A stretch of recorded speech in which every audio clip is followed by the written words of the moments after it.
అక్షిత అడుగుతుంది సుమలతని.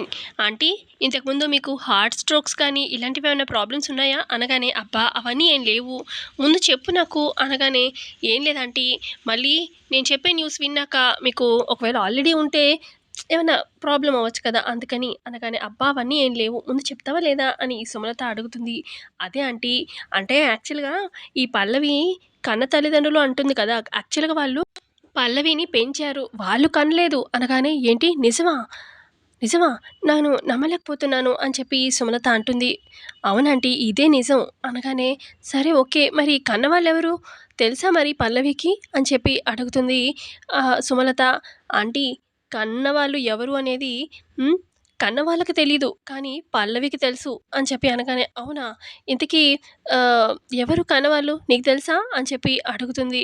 యాక్చువల్‌గా మా మమ్మీకి తెలుసు. మా మమ్మీ నాకు చెప్పింది. కన్న తల్లిదండ్రులు ఎవరంటే ఆ గుండమ్మ, ఆది వాళ్ళే అనగానే, ఏంటి నిజమా? అని చెప్పి గబగబా వాటర్ తాగేస్తుంది. నిజమా? అవునా? మరి గుండమ్మ వాళ్ళకి తెలీదా? అలా ఎలా? అనగానే, ఆంటీ, అంటే పల్లవి పుట్టినప్పుడు అదంతా పెద్ద కథ ఆంటీ. అదంతా మా మమ్మీకి తెలుసు. నాకు తెలిసినంత వరకైతే గుండమ్మ వాళ్ళకి తెలీదు. పల్లవియే వాళ్ళ కన్న కూతురని. కానీ పల్లవికి తెలుసు. వాళ్ళే కన్న తల్లిదండ్రులని. కానీ పల్లవి చెప్పకుండా మేమే లాక్ చేసాం ఆంటీ. యాక్చువల్‌గా ఏం జరిగిందంటే అని చెప్పి ఇక ఒక స్వామీజీతోని చెప్పిస్తారు కదా పల్లవికి. ఒకవేళ నిజం తెలిసిందంటే నువ్వే వాళ్ళ కూతురివని, ఇద్దరిలో ఎవరో ఒకళ్ళే బ్రతుకుతారు. ఆ క్షణమే మీ అమ్మ మృతి చెందుతుంది, చనిపోతుంది అని చెప్పి ఆ స్వామి చెప్పడం, ఇదంతా మేము చేయించి ప్లాన్ చేసాం ఆంటీ. అందుకే మేము లాక్ చేసాము. అందుకే పల్లవికి తెలిసిన నోరు తెరిసి వాళ్ళే వాళ్ళ అమ్మ, నాన్న అని చెప్పి ఎవరికీ చెప్పలేదు ఆంటీ. అలాంటి సిట్యుయేషన్‌లో మేము పెట్టాము అని చెప్పి, అందుకే ఇప్పుడు మీకు చెప్తున్నాను ఇప్పుడు యూజ్ అవుతుందని అనగానే, మరి ఇన్ని రోజులు నాకెందుకు చెప్పలేదు అని చెప్పి అడుగుతుంది సుమలత. ఇన్ని రోజులు ఎందుకు చెప్పలేదంటే, అంటే యాక్చువల్‌గా దాని నీడ్ ఏం అవసరం రాలేదు. ఇప్పుడు దాని అవసరం వచ్చింది. అందుకే మీకు చెప్తున్నాను అనగానే, ఇప్పుడు మనకి ఎలా ఈ సిట్యుయేషన్ యూజ్ చేసుకోగలుగుతాము అని చెప్పి అడుగుతుంది సుమలత. ఏం లేదు ఆంటీ, మీరు చిన్న కండిషన్ పెట్టండి పల్లవికి. ఏమనంటే, నువ్వు నీ కన్న తల్లిదండ్రులను తీసుకొస్తేనే ఈ పెళ్లి అన్నట్టుగా పెట్టండి. ఎందుకంటే వీళ్ళు పెంచిన వాళ్ళని తానే ఒప్పుకుంటుంది. కావాలంటే చరణ్ మీద ఒట్టేసి మరి ఆ రకంగా తను నిజం చెప్పేస్తుంది. లాక్ చేయండి ఆ రకంగా. ఎటూ ఈ పల్లవి నోరు తెరిసి గుండమ్మ వాళ్ళే వాళ్ళు కన్నవాళ్ళు అని చెప్పలేదు.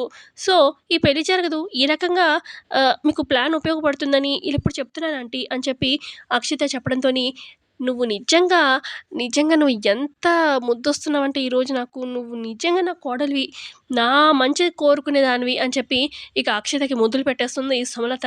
మంచి ప్లాన్ చెప్పావు. పద వెళ్లి వర్కౌట్ చేద్దాము అని చెప్పి సుమలత ఇటు అక్షిత వెళ్తారనమాట పల్లవి దగ్గరికి. అమ్మ పల్లవి, పల్లవి అనుకుంటూ వస్తూ ఉంటుంది. ఇటు హాల్‌లో ఏమో బామ్మ అలాగే వాళ్ళ కొడుకు ప్రసాదరావు ఏమో ఇక ఇద్దరు కలిసి క్యాలెండర్ చూస్తూ ఉంటారు. ఎందుకమ్మా పంతులు గారికి చూస్తే వాళ్ళే పెళ్లి డేట్ చూస్తారు కదా అని చెప్పి అంటూ ఉంటే, పెళ్లి డేట్ చూడట్లేదురా, మంచి రోజు ఏది పంతులు గారిని పిలవడానికి అని చెప్పి చూస్తున్నాను అని బామ్మ అంటూ ఉంటుంది. ఈ లోపల మెట్లు దిగుతూ అక్షిత, సుమలత వస్తూ ఉంటారు. అమ్మ పల్లవి, పల్లవి అనుకుంటూ ఇక ఇటు వాటర్ తాగుతున్న చరణ్, అమ్మ పల్లవియా అని చెప్పి షాకింగ్‌గా చూస్తూ ఉంటాడు. ఇక చంటి కూడా షాక్‌లో చూస్తూ ఉంటే, ఇక అప్పుడే ఇటు పల్లవి బయట నుంచి లోపలికొస్తుందనమాట. వాళ్ళ అమ్మ, నాన్న అంటే పెంచిన వాళ్ళతో మాట్లాడి లోపలికొస్తూ ఉంటుంది. ఏంటమ్మా పల్లవి, ఎక్కడి నుంచి వస్తున్నావు, బయటికెళ్ళావు అనగానే, ఏం లేదు మేడం, ఇలా జస్ట్ ఊరికే బయట నుంచి. ఏంటి చెప్పండి మేడం అని చెప్పి పల్లవి కూడా చాలా షాకింగ్‌గా చూస్తూ ఉంటుంది. మమ్మీ నీకేమైంది మమ్మీ అని చెప్పి చంటి కూడా అంటూ ఉంటే, నాకేమవుతుందిరా ఏమీ అవ్వలేదు అనగానే, మరి ఏంటి ఎప్పుడు నువ్వు పల్లవిని ఒసేయ్ అది ఇది అని చెప్పి మాట్లాడేదానివి, అమ్మ పల్లవి అంటుంటే చాలా షాకింగ్‌గా ఉంది. డాక్టర్‌ని పిలవమంటావా సుమా అని చెప్పి బామ్మ అంటూ ఉంటే, అబ్బా అత్తయ్య గారు నాకేం కాలేదు. ఇన్ని రోజులు పల్లవి మేము ఇద్దరం కొట్టుకుంటూ ఉన్నాము. ఏ ముహూర్తాన కలిసామో కానీ తనకి నాకు ఇద్దరికీ నచ్చేది కాదు. కానీ ఇక రాసిపెట్టుంటే ఏది తప్పించలేమన్నట్టు పల్లవి మన ఇంటి కోడలని రాసిపెట్టుంది కాబట్టి ఇక్కడి దాకా ఎంగేజ్‌మెంట్ దాకా వచ్చింది. అందుకే నేను ఒప్పుకుంటున్నాను వీళ్ళిద్దరి పెళ్ళికి అని చెప్పి సుమలత చెప్పడంతోని, ఏంటి మమ్మీ ఇంత పెద్ద షాకింగ్ ఇస్తున్నావు అని చెప్పి చరణ్ అంటూ ఉంటాడు. అంతేనా మీ ఇద్దరికి రాసిపెట్టుంది అని చెప్పి అంటూ ఉంటుంది సుమలత. అవును బావగారు అని చెప్పి అక్షిత కూడా అంటూ ఉంటే, అయితే వెంటనే ఇప్పుడే పంతులు గారిని పిలుస్తాను సుమా అని చెప్పి బామ్మ అంటుంది. అత్తయ్య గారు ఒక్క నిమిషం ఆగండి.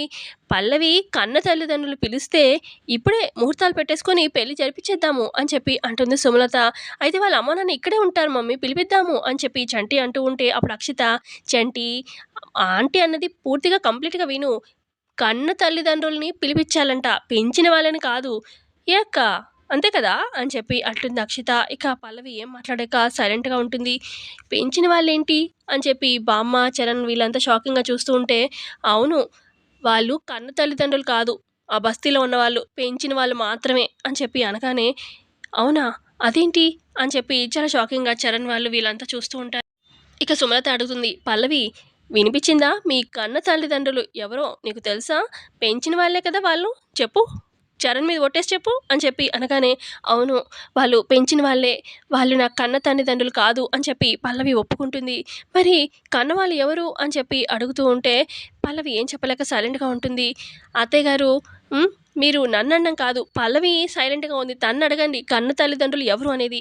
తనకి తెలుసా? చెప్పు. తెలుసా లేదా చెప్పు పల్లవి" అని చెప్పి సుమలత అడుగుతుంది. "తెలుసు నాకు కన్న తల్లిదండ్రులు ఎవరో" అని చెప్పి పల్లవి అనడంతోని, "తెలిస్తే మరి చెప్పొచ్చు కదక్కా" అని చెప్పి అక్షిత అంటుంది. ఇక పల్లవి ఏం మాట్లాడకుండా అలా ఉంటే అప్పుడు సుమలత, "పల్లవికి తెలుసు" అంటుంది. తెలిసినా చెప్పడం లేదు నోరు తెరిసి. అంటే చెప్పుకోలేని స్థితిలో ఉందా పల్లవి? అంటే అంటే వాళ్ళ కన్నవాళ్ళు అంత మంచి వాళ్ళు కాదై ఉండొచ్చు. లేదంటే ఇంకేమన్నా అక్రమ సంబంధం అలా అలా ఏమన్నా నీ అంటే పుట్టుక మంచిది కాదేమో అని చెప్పి సుమలత అంటూ ఉంటే, "ఆంటీ మీరు పిచ్చి పిచ్చిగా మాట్లాడకండి. మా కన్న తల్లిదండ్రులు 10 మందితో మొక్కించుకునే స్థితిలో స్టేజ్‌లో ఉన్నారు. వాళ్ళు చాలా మంచివాళ్ళు" అని చెప్పి అంటూ ఉంటుంది పల్లవి. "మరి అంత మంచివాళ్ళు ఎవరో చెప్పొచ్చుగా, మేము కూడా దండాలు పెడతాము. చెప్పొచ్చుగా నోరు తెరిసి. చెప్పకుండా అలా సైలెంట్‌గా ఉంటే ఇలాగే అనుకుంటారు" అని చెప్పి అంటూ ఉంటుంది సుమలత. "నేను చెప్పలేను. చెప్పలేని స్థితిలో ఉన్నాను" అని చెప్పి అంటుంది పల్లవి. "చెప్పొచ్చు కదా పల్లవి ఎవరు వాళ్ళు" అని చెప్పి అడుగుతూ ఉంటాడు చరణ్ కూడా. "నేను చెప్పలేను చరణ్" అని చెప్పి అంటుంది పల్లవి. ఇక అప్పుడు సుమలత అంటుంది, "నీకు 1 మంత్ టైమ్ ఇస్తున్నాను. ఈ 1 మంత్ టైమ్‌లో నీ కన్న తల్లిదండ్రులని తీసుకురావాలి. తీసుకొస్తేనే పెళ్లి. లేదంటే పెళ్లి క్యాన్సిల్. నువ్వు ఇంట్లో నుంచి వెళ్ళిపోవాలి" అని చెప్పి కండిషన్ పెట్టి అక్కడి నుంచి సుమలత వెళ్ళిపోతుంది. ఇక సుమలతతో పాటు అక్షిత, ఇక చరణ్ కూడా వెళ్ళిపోతారు. ఇక చరణ్ అడుగుతూ ఉంటాడు వాడి అమ్మని, "మమ్మీ నువ్వు మంచి పాయింటే తీశావు.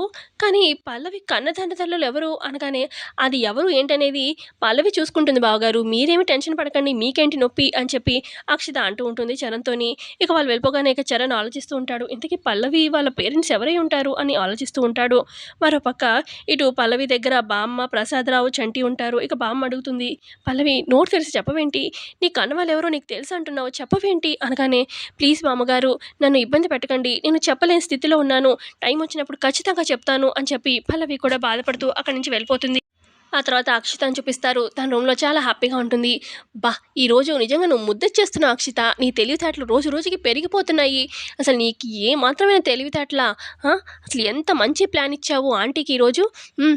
మొత్తానికి సూపర్ నువ్వు" అని చెప్పి తనకి తానే మెచ్చుకుంటూ ఉంటుంది. ఈ లోపల అక్కడికి చంటి వస్తాడనమాట. చంటి ఏమో స్వీట్ బాక్స్‌తో వస్తాడు. "అక్షిత, అక్షిత" అనుకుంటూ ఇక బయట అక్షిత రూమ్ వైపు వెళ్తున్న బామ్మ, ఇది ఏం చేస్తుంది అన్నట్టుగా తొంగి తొంగి చూస్తూ ఉంటుంది అక్షిత రూమ్‌లో బామ్మ. ఇక పల్లవి కూడా, "ఏంటి బామ్మగారు వాళ్ళ రూమ్ వైపు చూస్తున్నారు" అనగానే, "అబ్బా! ఆగవే చూడు నువ్వు కూడా" అని చెప్పి ఇక అక్షిత రూమ్ వైపు పల్లవి, బామ్మ చూస్తూ ఉంటారు తొంగి తొంగి. ఇక ఇటు చంటి వస్తాడనమాట అక్షిత దగ్గరికి. "నీకోసం బూందీ లడ్డు తీసుకొచ్చాను. నీకిష్టం కదా తీసుకో" అని చెప్పి అనగానే, "నేనేమైనా అడిగానా నేను" అని చెప్పి అక్షిత అంటూ ఉంటుంది. ఇక ఇటు బామ్మ అంటుంది పల్లవితోని, "ఇది వీడు నా మనవడు ప్రేమగా లడ్డూ తీసుకొచ్చాడు. ఇది తీసుకుందా ఓకే. తీసుకోలేదనుకో నా మనవడితో కాపురం చేయవు. వాడంటే ఇష్టం లేదు. బయటికి గెంటేస్తాను దీన్ని" అని చెప్పి అనుకుంటూ ఉంటుంది బామ్మ. ఇక ఇటు అక్షిత మనసులో అనుకుంటుంది, ఎంత కాదనుకున్నా చంటి నా మొగుడు. వీడితో కాపురం చేయాల్సిందే. పిల్లలు కనాల్సిందే. అప్పుడే కదా ఆంటీ ఆస్తి ఎటో నాకొస్తుంది. కానీ బామ్మ ఆస్తి కూడా నాకు కలిసి రావాలంటే పిల్లల్ని కనాల్సిందేగా చంటితో. చంటితో మంచిగా ఉండడమే మంచిది. అప్పుడే చంటి నా దారిలోకొస్తాడు అని చెప్పి మనసులో అనుకుంటుంది అక్షిత. ఇక ఇట్లా అంటుందనమాట చంటితోని, "నాకు లడ్డు వద్దు" అనగానే, "లడ్డు వద్దని నేనిష్టం లేదా" అని చెప్పి చంటి అంటూ ఉంటే, "అది కాదమ్మా ప్రేమగా తీసుకొచ్చావు తీసుకో అంటావేంటి?